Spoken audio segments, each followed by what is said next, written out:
Hello students, तो देखिए आज हम एक्सरसाइज 4 की ठीक है फर्स्ट क्वेश्चन करेंगे। तो पहले सबसे देखते हैं कि ब्लैंक्स फिल करनी है हमने। ठीक है, अब ब्लैंक्स फिल करनी है तो देखो यहाँ पे हमारे पास मैंने लाइंस नहीं लगाई हैं, तो आपको एग्ज़ाम में लाइंस दी होंगी, उस पर आपने वैल्यू पुट करनी है। ठीक है, तो अब देखो ब्लैंक्स फिल करनी है। अब यहाँ पे जो लॉ हमने पिछली वीडियो में करे थे, ठीक है, वही हमने इस यहाँ पर यूज़ करने हैं। तो सबसे पहले देखो यहाँ पे अब कौन सा लॉ यूज़ हो रहा है हमारे पास, 16⁻15 डिवाइड 16⁻19 है। कहते हैं वो किसके इज इक्वल टू है 1/16 के। ठीक है, मतलब यहाँ पे 16 की पावर कुछ आएगी। यहाँ पे हम कौन सा फॉर्मूला यूज़ करेंगे, x⁻m divide x⁻n is equal to 1/x⁻n-m। ठीक है, इसको यूज़ करेंगे। अब देखो x हमारे पास 16 है, ठीक है, तो 16 लिखा हुआ है। m की वैल्यू हमारे पास 15 है, n की वैल्यू 19 है। तो यहाँ पे n-m करना है, मतलब 19 - 15 करना है। तो 19 माइनस हमारे पास 15 कितना होता है, हमारे पास 4 होता है। तो यहाँ पे इसकी वैल्यू 4 आ जाएगी। ठीक है ना। अब सिमिलरली देखो यहाँ पे हमारे पास m होता है, ये हमारे पास n की वैल्यू है। अब ये हमारे पास n-m करके 2 आया हुआ है। ठीक है ना। तो अब देखो यहाँ पे हमारे पास मतलब m की क्या वैल्यू होगी, ताकि जब हम n-m करें, मतलब 22 में से हम क्या माइनस करें कि हमारे पास आंसर 2 आए।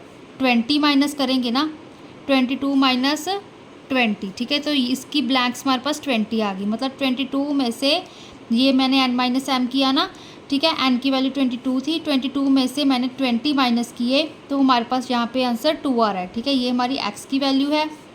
अब सिमिलरली अब देखो यहाँ पे हमारे पास क्या होगा, एक फॉर्मूला हमने किया था x⁻m whole raise to power n is equal to x⁻m multiply n होता है। ठीक है, अब यहाँ पर देखो 1/3⁻2 है। ठीक है, तो बेसिकली अब यहाँ पे हमारे पास ये ब्लैंक्स है, तो यहाँ पे क्या आंसर आ रहा है 1/3⁻6 आ रहा है आंसर। ठीक है, अब ये चीज़ कैसे आ रही है, मतलब देखो यहाँ पे 3⁻2 है, यहाँ पे 3⁻6 है। तो मतलब 2 को हम किससे मल्टीप्लाई करें कि 6 आए, 2 3 6 होता है ना, तो यहाँ पे 3 आ गया। ठीक है, m हमारे पास 2 था, n की वैल्यू 3 आ गई। ठीक है, तो मतलब 2 × 3 2 3 6 होता है। ठीक है, तो अगर आप इसको भी देखो, जैसे अगर ये चीज़ देखनी है तो 1/3 लिखा मैंने, ये 2 को हम बाहर ले गए, ये m की वैल्यू, ये n की वैल्यू, मतलब 2 × 3। ठीक है, 2 3 6। ठीक है, अब यहाँ पे बस बेसिकली उन्होंने डिनोमिनेटर में लिखा हुआ है। आप 1 की पावर भी तो 6 लिख सकते हो ना, कोई फ़र्क नहीं पड़ता हमारे पास, 1 की जितनी मर्जी पावर कर दो। ठीक है, अब फोर्थ देखो हमारे पास ये भी सिमिलर है, -1/2 की पावर 4, उसकी होल पावर हमारे पास 2 आ रही है। तो फिर से m × n कर देंगे, 4 2 8, तो यहाँ पे 8 आ गया। फिफ्थ पार्ट देखो हमारे पास, अब यहाँ मैंने आपको करवाया था कि x⁻0 हमारे पास 1 होता है, मतलब x⁻m-n होता है, जो हमारे पास m-m कह लो हमारे पास।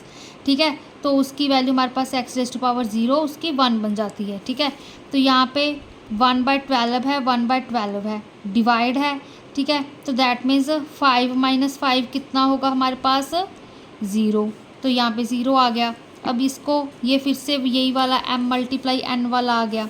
m की वैल्यू है 0, n की 7, m × n मतलब 0 × 7 कितना होता है हमारे पास, 0। तो यहाँ पे -1/7 की पावर 0 आ गई। ठीक है, तो ये हमारी ब्लैंक्स होगी। आपको अगर लॉ आते हैं तो ब्लैंक्स ईजिली हो जाएंगी।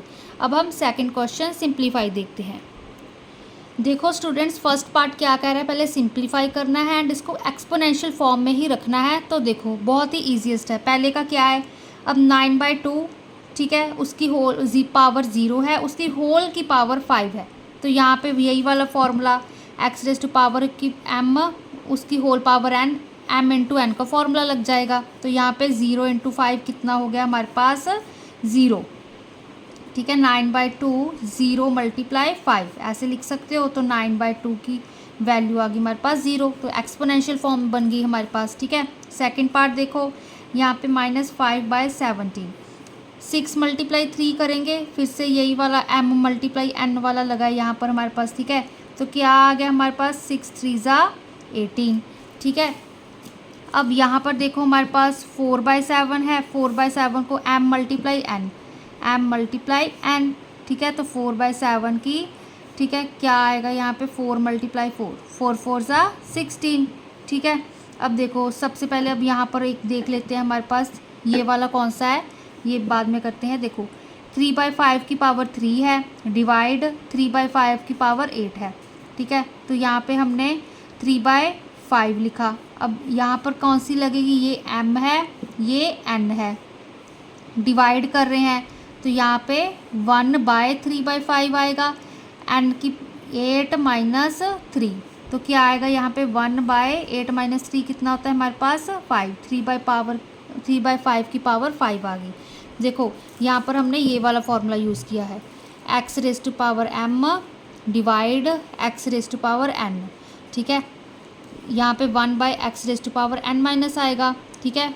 1 लिखा, डिनोमिनेटर में x की वैल्यू 3/5 लिखी, n - m किया, n की वैल्यू 8 थी, m की वैल्यू 3 थी, तो इसको सॉल्व करके ये आंसर आ गया, ठीक है। अब इसको देखो हमारे पास क्या आएगा, अब इसको हम मल्टीप्लाई करके देखते हैं। यहाँ पे मल्टीप्लाई का साइन है, तो सबसे पहले क्या लिखेंगे हम, 12/5 मल्टीप्लाई का साइन है तो m + n हो जाएगा हमारे पास। हमने सबसे फर्स्ट वर्कशीट में किया था ना, अगर हमारे पास x multiply x⁻m multiply x⁻n हो तो x⁻m + n हो जाता है। तो 0 + 1 कितना होगा हमारे पास, 1 नहीं होगा ना, तो यहाँ पे पूरा 5 आ गया। तो यहाँ पे 12/5 की पावर यहाँ पे 1, यहाँ पे हमारे पास 5, ठीक है। 0 + 1 हमारे पास 1 नहीं होता है, तो 1 × 5 यहाँ पे क्या हो गया हमारे पास 5 ही हो गया ना, 1 × 5, तो ये इसका आंसर आ गया। सिमिलरली इस पार्ट को देखो, अब यहाँ पर हम क्या करेंगे, -2/5 था ना, ठीक है।